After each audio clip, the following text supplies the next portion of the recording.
Yeah.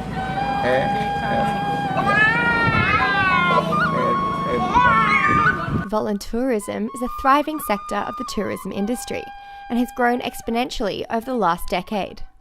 Tourism professor at Griffith University, Dr. David Weaver, believes that whilst the concept has taken off, particularly in Western civilizations, the volunteer tourism industry is still finding its feet in terms of making the most positive difference to those it affects most.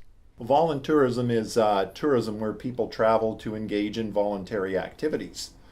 So that could be anything from social activities such as orphanages, but it could also be the natural environment, planting trees and things of that nature. So it's generally positioned as kind of an altruistic form of tourism where you're actively engaged in volunteer type activities. Dr. Weaver is concerned by the motives of individuals wishing to participate in the volunteer tourism industry, as they aren't always in the best interests of the people they're supposedly helping. Alternative tourism, really, which is where volunteer tourism comes out of, always started off as being something very positive, or at least was always portrayed that way. And I think in the last 20 years or so, more people began to realize that there is kind of a dark side to it.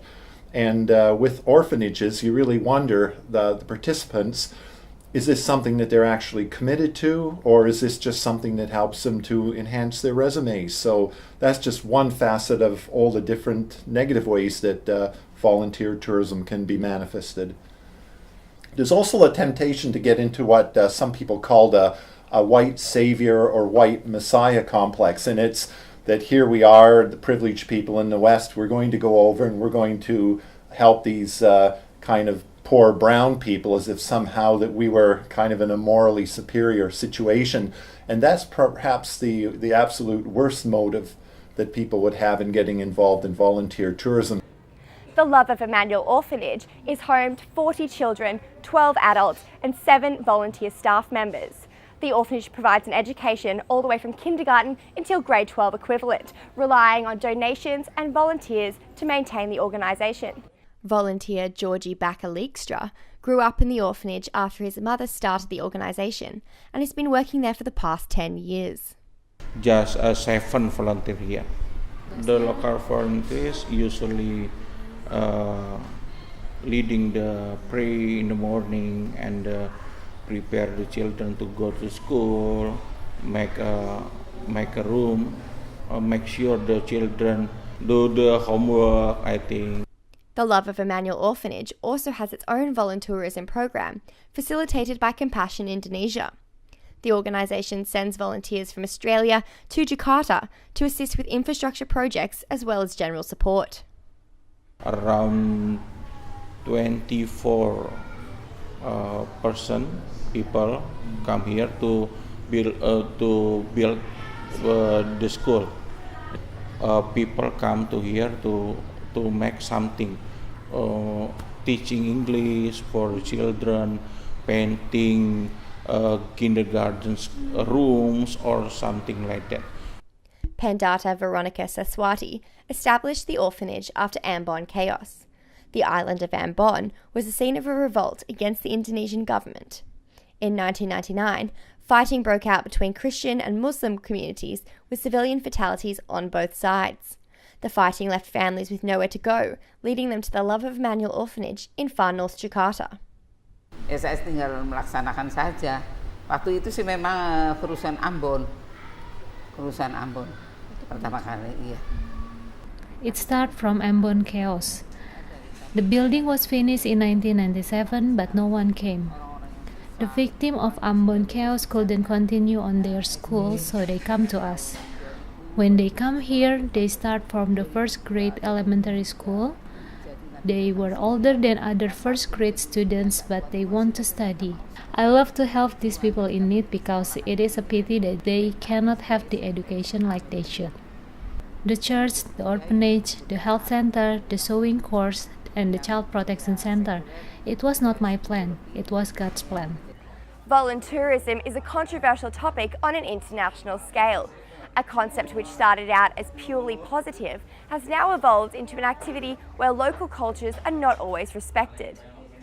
Lecturer at Universitas Indonesia, Dr. Fitria, believes that voluntourism is particularly helpful to a country like Indonesia, however is concerned that some volunteer tourists do not assimilate well with the local culture and customs.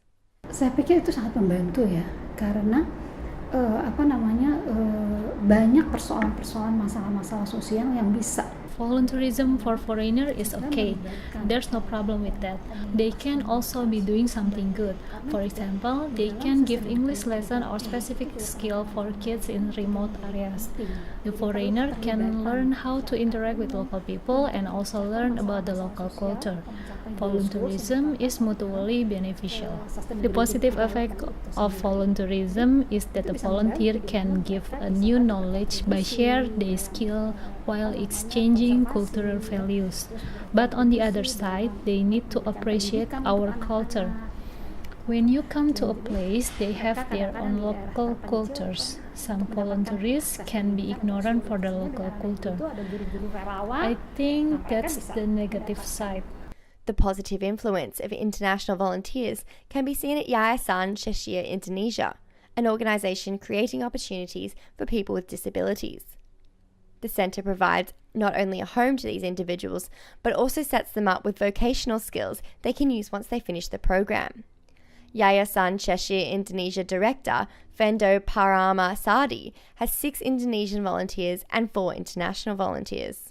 The expatriate volunteers, they join with committee member, and they join to give their ideas. They can do everything here. Depends on their interest. Many volunteers are working with the handicraft, for example, to do the quality control, so checking the product, and some help to do the woodwork. So and we have also English teacher and also computer teacher. We are so grateful to have expatriate or international volunteers here, because there are many ideas come. So because the cultural differences, they have experience before in their country and then come here to share the system, the program. So that's fantastic, and we can make it as the collaboration. And so far it's very, very good. Social worker Henny Listaya is a volunteer at Yayasan Cheshire Indonesia. She works not only with the residents, but also collaborates with the international voluntourists. Several days ago, I joined one exhibition that I joined with the international volunteers to exhibit and sell some goods, both from, most of them is from the handicraft side, to sell their product and gain the income for the residents. Organisations such as the Love of Emmanuel Orphanage and the Yayasan Cheshire Indonesia are a rare breed these days. With no registration or certification process to become an orphanage in Indonesia, corruption within these organisations is a common occurrence.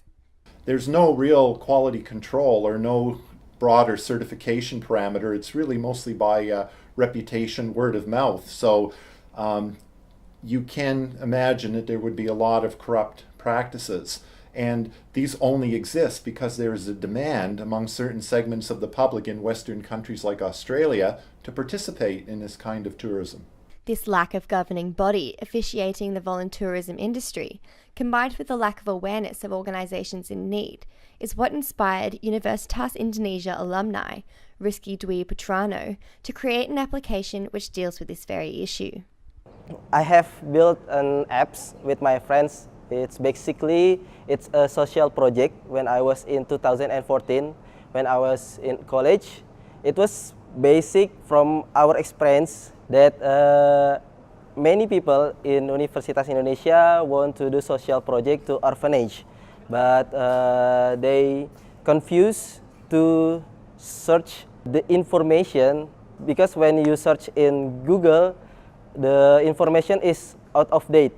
And then if you want to look around in Universitas Indonesia, it is harder than you find it from Google. So I want to make it easier for these good people to make a good impact for orphanage around us. So we call it Kapiler Indonesia. The application already connects with 85 orphanages in the West Java and Jakarta regions, hoping to expand throughout the country in the coming years. Voluntourism is a polarising topic which has both positive and negative impacts on individuals who reside at these organisations. Some Indonesian organisations welcome foreign volunteers, whilst others prefer the locals in order to bypass cultural differences which exist with the foreigners. This is Beth Westmore for UQ in Indonesia.